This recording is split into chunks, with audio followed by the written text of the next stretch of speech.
Welcome back here, by the way, Yeah. to Like Father, like Grandson podcast, part two of this episode.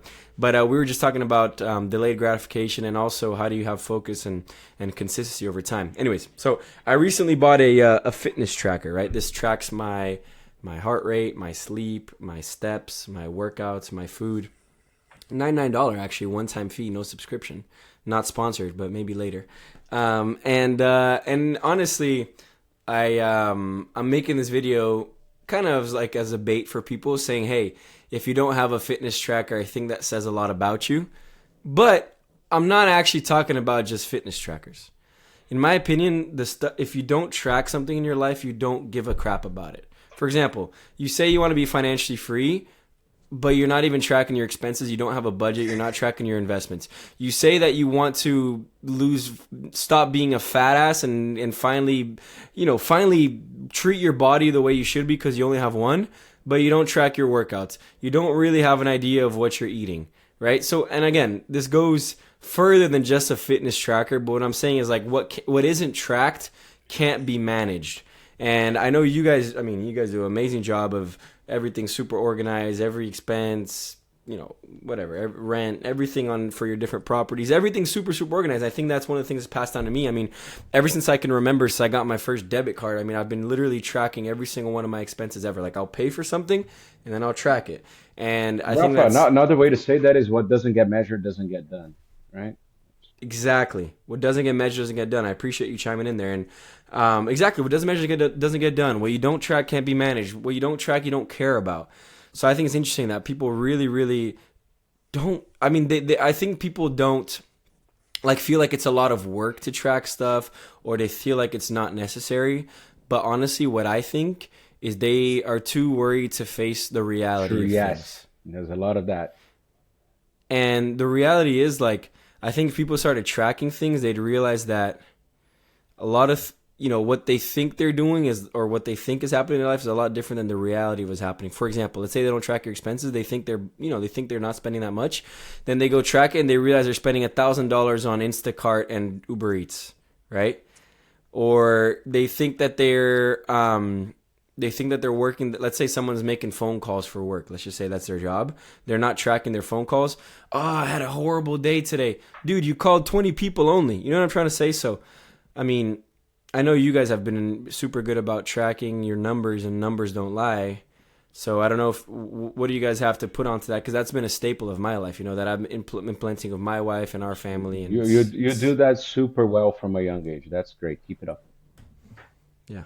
hmm So, anyways, Grandpa, I think you should get a fitness tracker. It's actually pretty cool. It tracks your sleep and your heart rate and everything, and you should get it. I'll talk to you about it later. But so yeah, so and then the other thing I had written here, which I was curious. So Grandpa, not to get too deep or nothing, but just curious. What's your biggest fear? My biggest fear, I would say, not being my best self. Mm-hmm. I'm humble enough to know that I'm not perfect and I will have a limit. But making sure that I do everything I can to become my best self. If I'm there, even if I don't accomplish much because I'm dumb, I'm fine with it. Hmm. No problem.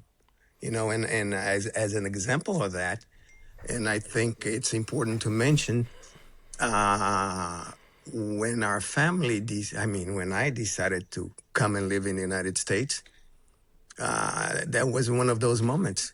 You say, okay, I could have achieved way more if I had not come to, materially speaking, if I had not come to live in the United States and sort of lead the way for the family. Mm-hmm. Now I have grandchildren. There are a lot of Americans in the family that we never had before. But I had to be humble enough to say I have grown my material success to a limit that now time is becoming my most valuable asset. If Mm-hmm. I was not competent to be better off financially than I am right now, that's my limit because I pushed it hard all throughout my 47 years when I decided that. And I came here because I have my whys. And I had already achieved, a minimum level that I knew my family would not starve. Maybe we wouldn't live as well as we're living now, but we would not starve. So I dared to recognize my personal limits, financially speaking, and thrive and go after legacy in creating opportunities for my descendants and trying to pass by example things there once you have a minimum material standard of living are way more important to help others find their best selves. And that's my biggest fear. If I cannot do what I need to do to become my best self always. And every day I still play that game every day, different tasks, different moment in life. The three of us are big examples of different moments in life. But and helping you guys and friends and whoever I can help to find their best selves. I'm putting a lot of time into that nowadays. Yeah, I think it's interesting because I mean, mine one was literally the same exact one, and I was gonna bring up this story and see what you guys' thoughts on. Is like, there's this guy, right, and he passes away, and he gets to the end of his life, and he goes to meet God, and when he gets to God, God shows him, like points to him and has him look through this window, right, and this guy's like a little bit confused because he's meeting God, and the first thing God tells him is to look through a window, and he's like, what?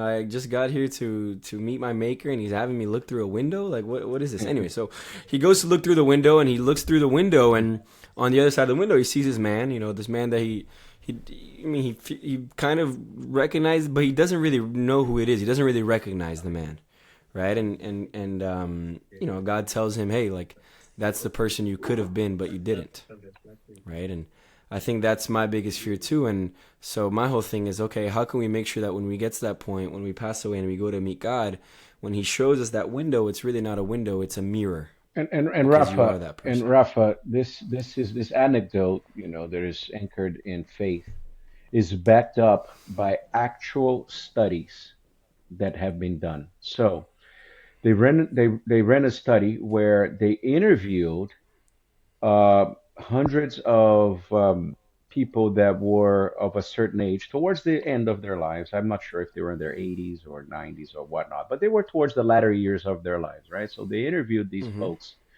and the question that they were asked was, "What are your biggest regrets in life?" Right? And an overwhelming majority of the people responded a variety of things that they're their biggest regrets. However, all of the answers, or the majority of the answers, the overwhelming majority, were things that they hadn't done, not things that they did. Yes, I'm sure Yeah. there'll be, a few people and a few things that people will regret doing, but mostly people would name things that they didn't do, and that's where they Mm-hmm. regret it, and they no longer could do them. So that, Wow. I think, has to do. This is a empiric proof or evidence of your anecdote, right?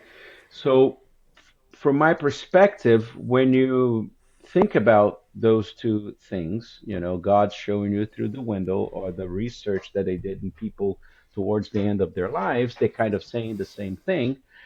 I would add a wrinkle to it, saying that make sure that you are pursuing the trajectory that you want to pursue, that will lend you closest to happiness, however you describe happiness, and not Mm-hmm. do what others expect you or tell you, or that you should be, or what you should do. Because I think at the end of the day, if you could put happiness into a formula, you will be, how did you deliver against your own values, your own personality, your own expectations, and instead of trying to fit a round form into a round peg into a square hole, or something like that, or the other way around. You see Right. what I'm saying? So Mm-hmm. right. So yeah, don't live a life of regrets. Don't That's a that's a great crazy study. I love that, and it's so interesting because then it's like you take it deeper, and I mean, you obviously are not saying that to tell people like YOLO, live in the moment, go Hell move to no. Hawaii and become a surfer, but hell no. But also find what is your true meaning. So I think that's so well said. And it's kind of like, By the the way, future. let me just stop you there 1 second. I'm sorry. Maybe moving to Hawaii and being a surfer dude, smoke pot and be like one of those beach bums. If that's your life calling and you are 65 and this is you really enjoyed it and that's the life you chose to live and you're really happy at it, I'm not going to hold anything against that person.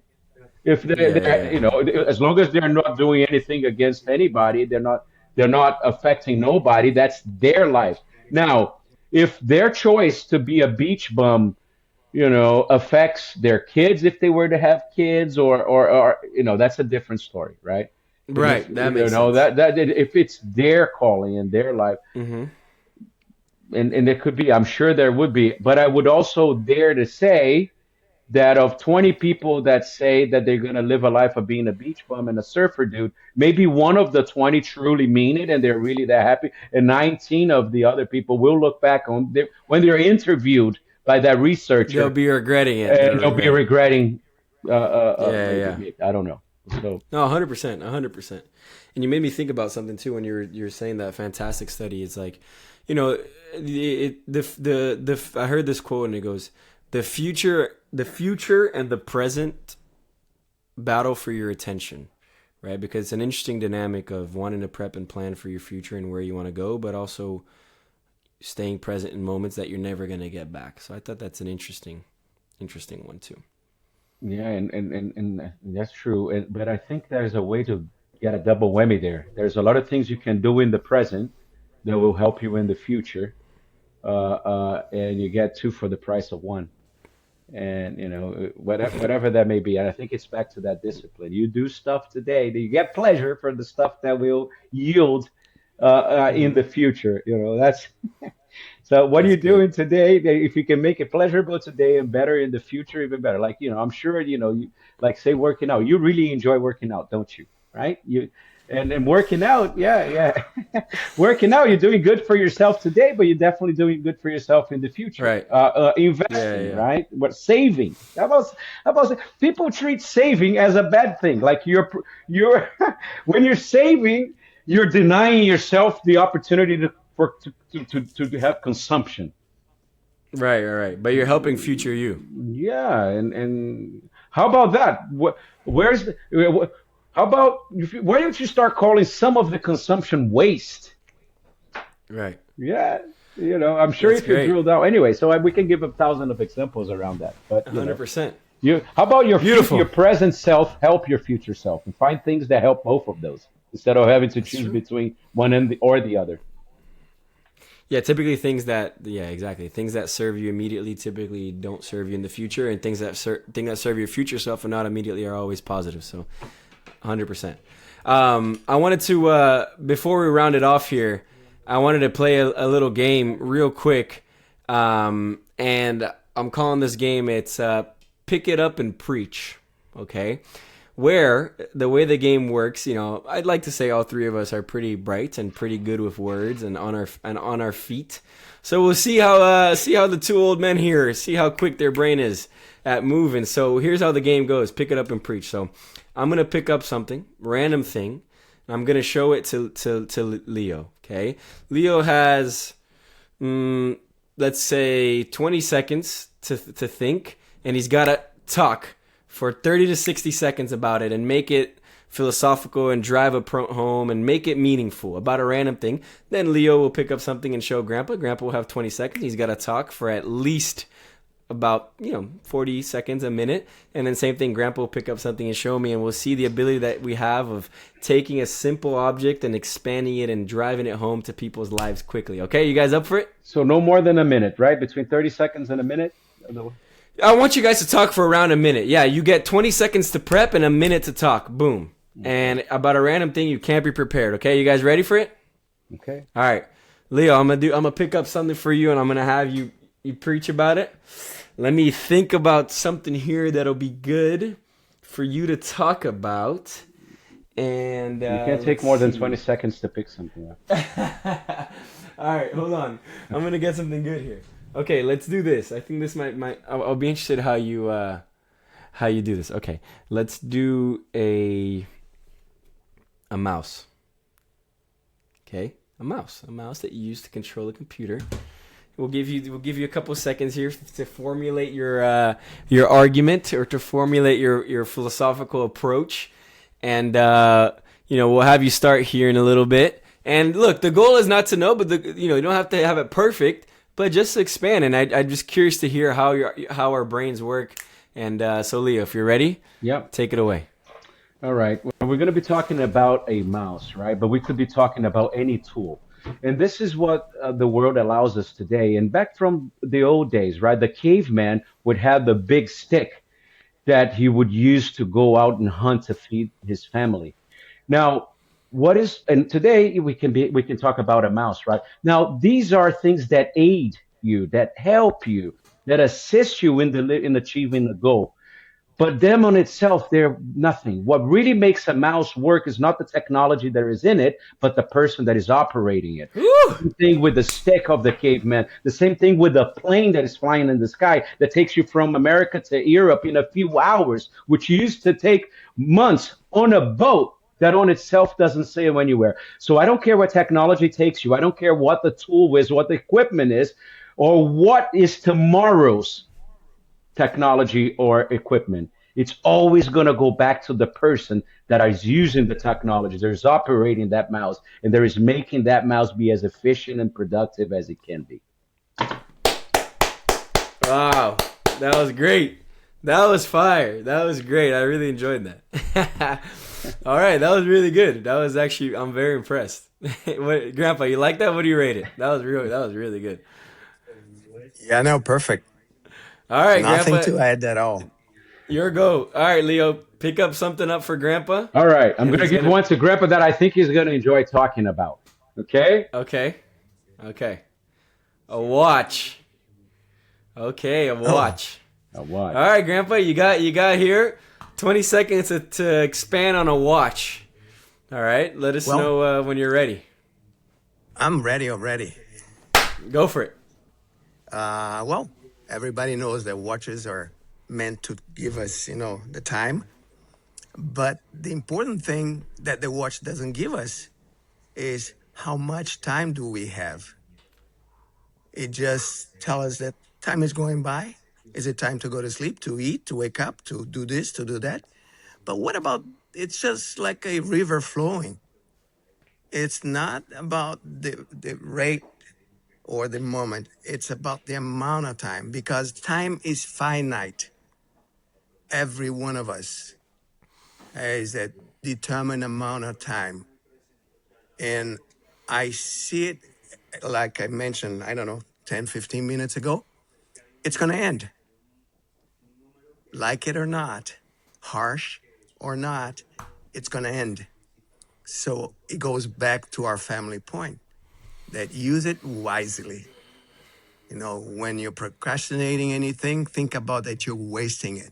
It's just like if you have, filtered water that you're letting run free and wasting it. And just value time and try to use it as well. Just like Leo mentioned about the mouse and the tool, time is an asset. It's the most valuable. It's the only asset that nobody, not Elon Musk, not whoever, politician that we might be talking about, or Hitler, or good or bad, nobody can make time. So this, you can make money, you can go broke, you come back again, you can make a fortune again. But if you die, don't count on coming back. That's a different subject. But I haven't seen anybody coming back and getting extra time. So every time you look at your watch, don't really worry about the hour. Worry with what have you done with the last hour, last day, last month, last year, and use time to your advantage. Set goals. Not only doing your bed in the morning and cleaning up behind you, but where am I gonna be in 5 years? give yourself for you, from your standpoint, a long horizon of 5 years and set a goal. That will be your why. I need to be there achieving this with this accomplished on that and that. So use time because it is going to end. Don't waste it. That's my 10 seconds. You're muted, Leo. You're muted, Leo. A very precious asset, diminishing in quantity, ever so more important. That was great too. Wow. Yeah, I feel like I got pressure on me for my one. But those were both phenomenal. I'm very, very impressed. All right, Grandpa. Hit me with it whenever. Can I add a quirk to yours, Rafa? Sure. So Grandpa is going to pick the whatever, or he's going to say, doesn't need to pick, he can say something that you improv about or you talk about. But because you speak English better than we do, and because you are very good at that sort of thing, not only do you need to do what we did, but you got to do so in a rap-like fashion, like rapping and doing like in a song format. You know? You good? Rafa, I thought Leo loved you. I do. I can try. That's going to be hard. He knows where I'm coming from. He knows where I'm coming from. Damn, that's going to be hard as heck. Try. You can do it. All right.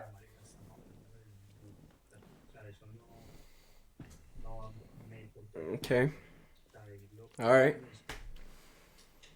You pick pie. That you got to pick something for Rafa. It's my time to give Rafa something. Just say anything. Just name an item, whatever, and he'll rap about it. An undone bed. An undone bed. Okay. 20 seconds. I'll let you know when it's a go. Okay. Pie, can you mute it? There's somebody talking next to you. That's going to be hard. All right, 10 seconds. Get ready? Okay. All right. Okay. There's habits that you do that help you clear your head, like picking up your trash or going to make your bed. There's things you need to do to go and set up your life. Hey, and it will also serve your wife. Yeah. Make sure when that you make it, you focus and you make it neat. Tuck in all the pillows and iron all the sheets. Make sure that in the bed you will have laid will reflect of your life, the life that you had made. Yeah, that's all I got. That's very good. That's all I got. Even your microphone switched again. Oh, it got bad? No, it switched, but it was good because it's special effect. Oh, okay. Good job. I tried. That was a tough one. No, you did well. I told you were going to do it. Well, guys, thank you guys for tuning in. It's been so fun. It's been real. It's been great. It's been real great. So with that, we just sign out here. Rafa, Leo, Giancarlo. Join us next week, next Wednesday for another episode. All the best, guys.